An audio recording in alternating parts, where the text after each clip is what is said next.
The Raven by Edgar Allan Poe.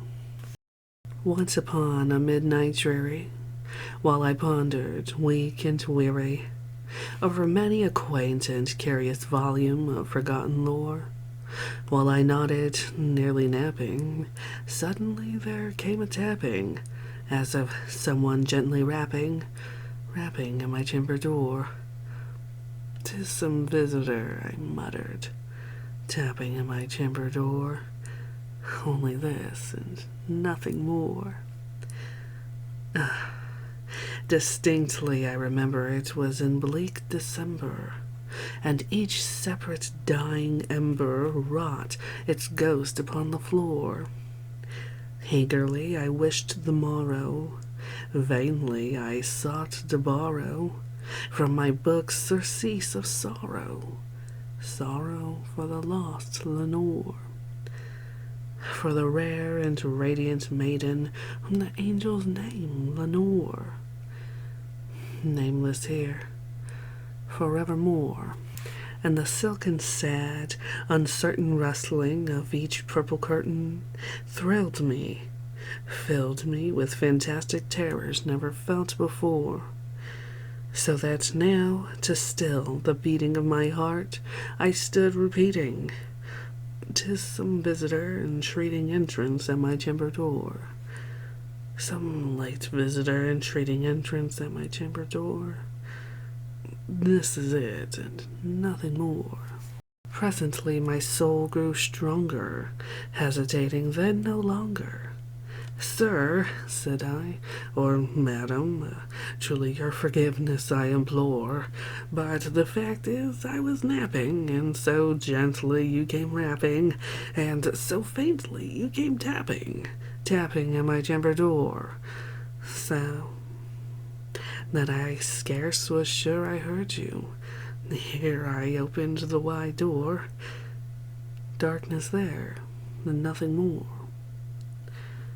Deep into that darkness peering, long I stood there, wondering, fearing, doubting, dreaming dreams no mortal ever dared to dream before. But the silence was unbroken, and the stillness gave no token, and the only word there spoken was whispered word, Lenore. This I whispered, and an echo murmured back the word, Lenore. Merely this, and nothing more. Back into the chamber turning, all my soul within me burning, soon again I heard a tapping, something louder than before. "Surely," said I, "surely that is something in my window lattice. Let me see then what thereat is, and this mystery explore. Let my heart be still a moment, and this mystery explore. 'Tis the wind, and nothing more." Open here I flung the shutter, then with many a flirt and flutter, in there stepped a stately raven of the saintly days of yore.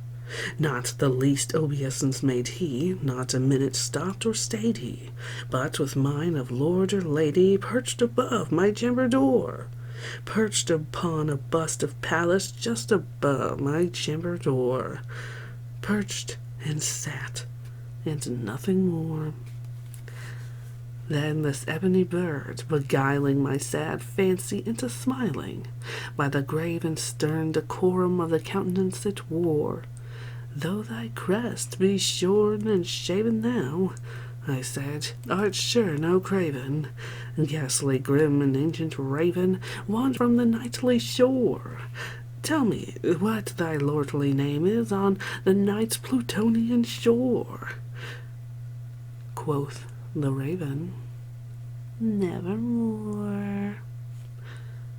Much I marveled this ungainly fowl to hear a discourse so plainly, though its answer little meaning, little relevancy bore. For we cannot help agreeing that no living human being ever yet was blessed with seeing bird above his chamber door, bird or beast upon the sculptured bust above his chamber door, with such a name as Nevermore. But the raven, sitting lonely on that placid bust, spoke only that one word, as if his soul in that one word he did outpour. Nothing further than he uttered, not a feather that he fluttered, till I scarcely more than muttered, "Other friends have flown here before. On the morrow he will leave me as my hopes have flown before." Then the bird said, "Nevermore." Startled at the stillness broken by reply so aptly spoken, "Doubtless," said I, "what it utters is its only stock and store, caught from some unhappy master, whom unmerciful disaster followed fast and followed faster, till his songs one burden bore, till the dirges of his hope that melancholy burden bore, of nevermore." But the raven still beguiling all my sad soul into smiling, straight I wheeled a cushioned seat in front of bird and bust and door. Then upon the velvet sinking I betook myself to linking fancy unto fancy, thinking what this ominous bird of yore, what this grim, ungainly, ghastly, gaunt, and ominous bird of yore meant in croaking, "Nevermore." This I sat engaged in guessing, but no syllable expressing to the fowl whose fiery eyes now burned into my bosom's core.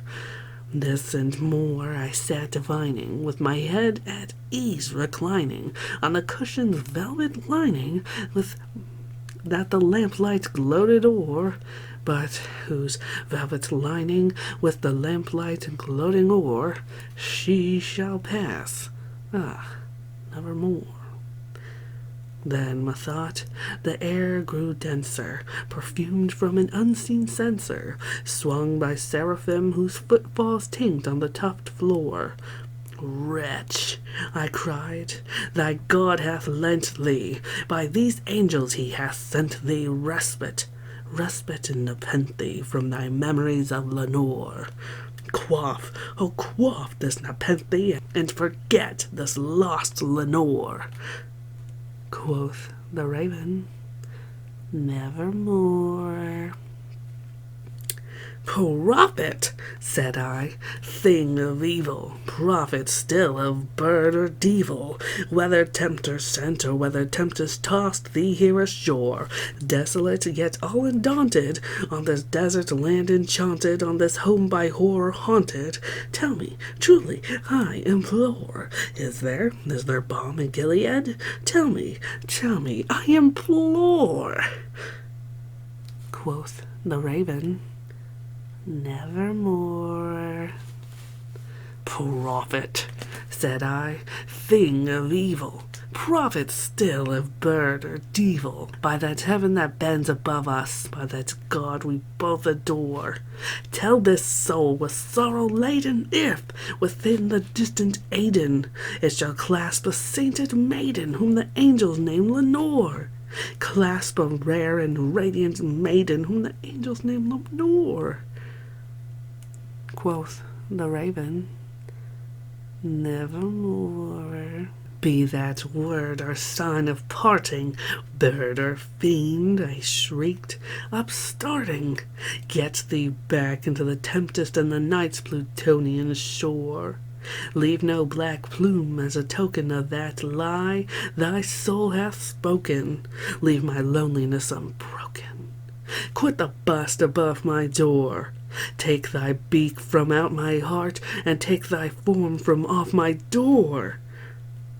Quoth the raven, "Nevermore." And the raven, never flitting, still is sitting on the pallid bust of Pallas, just above my chamber door. And his eyes have all the seeming of a demon's that is dreaming, and the lamplight o'er him streaming throws his shadow on the floor. And my soul from out that shadow that lies floating on the floor shall be lifted nevermore.